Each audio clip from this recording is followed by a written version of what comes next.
Hello, Toon Army. What a fantastic day to be talking about our beloved Newcastle United, the best team in the world. I hope you're all doing well and absolutely buzzing after another incredible season supporting our magnificent Magpies.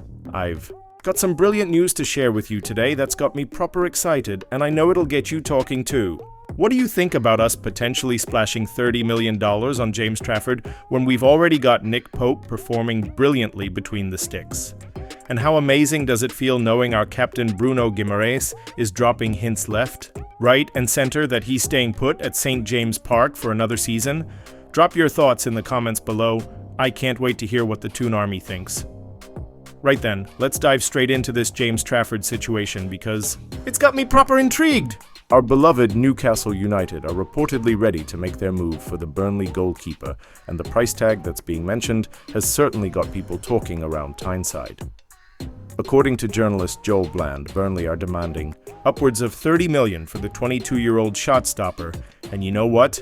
I can see why they're asking for that kind of money. This lad has been absolutely phenomenal for the Clarets this season, and I mean phenomenal. Just look at those statistics. 45 games, only 16 goals conceded, an 84.5% save percentage, and clean sheets in 64.4% of his matches. Those are the kind of numbers that make you sit up and take notice, aren't they? What's particularly exciting for us Newcastle fans is that Fabrizio Romano revealed back in February that Trafford has already agreed personal terms with our club. That tells you everything you need about his desire to pull on the black and white stripes, doesn't it? The lad clearly sees his future at St. James Park, and who can blame him? We're talking about the best team in the world here. But here's where it gets interesting, and where I think Eddie Howe and the recruitment team have got some serious thinking to do. We've supposedly got $150 million to spend this summer, which means we could theoretically afford Trafford's asking price without breaking the bank.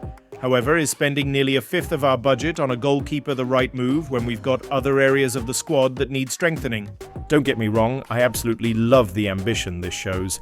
It demonstrates that our ownership group is serious about building something special at Newcastle United.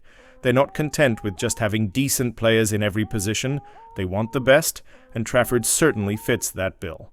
His performances for Burnley this season helped fire them straight back to the Premier League, and at just 22 years old, he's got his whole career ahead of him. The tricky part, and this is where it gets really interesting from a tactical perspective, is what this means for Nick Pope. Our current number one was absolutely brilliant towards the end of last season, wasn't he? Pope found his form at exactly the right time and played a crucial role in helping us secure that precious Champions League spot. To suddenly drop him just because we've signed someone new would feel a bit harsh, wouldn't it? Trafford apparently wants guarantees about first-team football, which is completely understandable from his perspective. He's at an age where he needs to be playing regularly to continue his development, and he's probably looking at our current goalkeeper situation thinking he might not get those opportunities immediately. Pope's established as our number one. We've got Martin Dubravka as backup, and there are other keepers in our squad too. This is where Eddie Howe's man management skills will really be put to the test. How do you keep everyone happy while also planning for the future? Pope has been loyal to Newcastle United and deserves respect, but at the same time, if Trafford represents a long-term upgrade, then maybe it's a decision that needs to be made for the good of the club's future. What I find most encouraging about this whole situation is that it shows we're thinking strategically about our squad building. We're not just looking at immediate needs. We're planning 3, 4, 5 years down the line. Trafford could be our goalkeeper for the next decade if everything goes to plan, and that kind of stability between the posts is exactly what champions are built on. The former Manchester City youth player has already shown he can handle pressure situations, having helped Burnley bounce straight back to the Premier League under Scott Parker.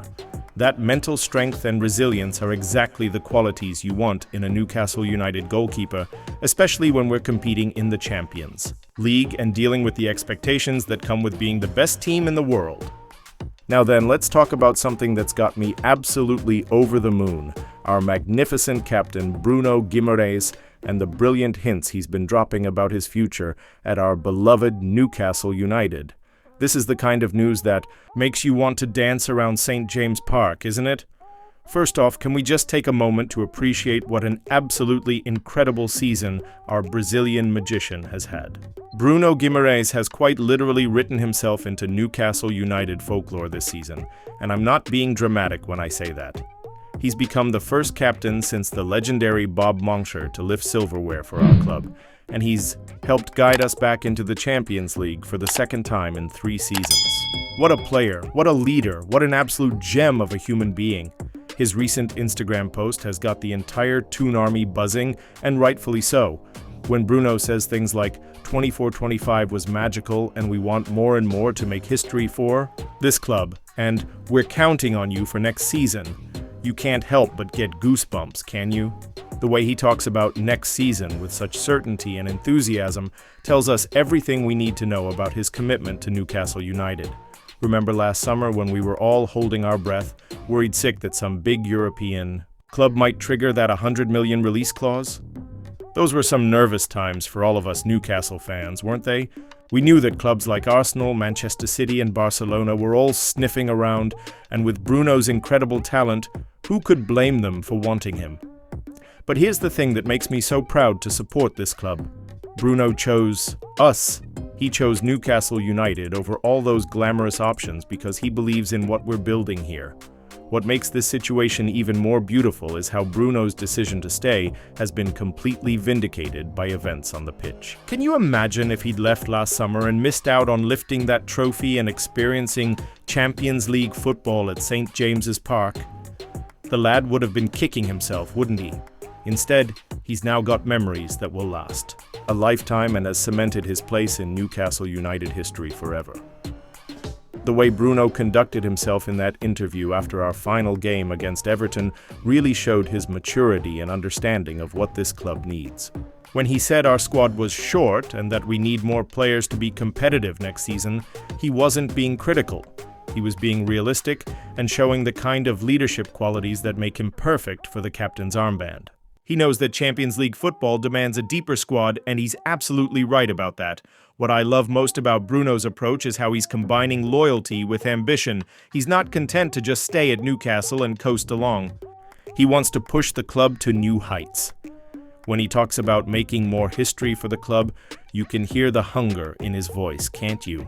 This is a player who genuinely believes Newcastle United can compete with the very best teams in Europe, and having that belief from your captain is absolutely priceless. The timing of his social media hints couldn't be better either, could it? Just as the transfer window is about to open and speculation starts ramping up about player movements, Bruno's making it crystal clear that his heart is with Newcastle United. That kind of stability and commitment from your star player and captain sets the tone for the entire squad, doesn't it? Think about what Bruno's presence means for our other key players too. When someone of his caliber and profile is committing his future to Newcastle United, it sends a message to players like Alexander Isak, Anthony Gordon, and the rest of our squad that this club is going places. Champions League qualification not only keeps Bruno happy, but it also helps us retain and attract other top-quality players who want to test themselves at the highest level. The fact that Bruno will be wearing the captain's armband in the Champions League next season gives me chills just thinking about it. This is a competition he's dreamed of playing in regularly, and now he gets to lead Newcastle United into battle against Europe's elite. Can you imagine the scenes at St. James Park when we're playing those big European nights with Bruno conducting the orchestra in midfield? What strikes me most about Bruno's commitment is how it reflects the broader transformation that's happened at our club. A few years ago, we were fighting relegation and struggling to attract quality players. Now we've got a Brazilian international captain who's turning down moves to some of the biggest clubs in world football because he believes in Newcastle United's project. That transformation is nothing short of miraculous, and Bruno embodies everything positive about where we're heading as a club. His partnership with players like Joelinton and Sean Longstaff in midfield has been absolutely magical to watch this season, hasn't it? The understanding between these players, the way they complement each other's strengths, and the energy they bring to our play is exactly what makes football so beautiful. Knowing that we'll have that midfield trio back together next season, with Bruno leading from the front, makes me incredibly optimistic about what we can achieve. Well, that's all from St. James Park for today, lads and lasses. What an exciting time to be a Newcastle United fan. We've got transfer moves brewing, our captain is staying put, and Champions League football is back on the menu. Keep supporting the best team in the world, and I'll be back with more updates soon. The future's bright, the future's black and white. Away the lads!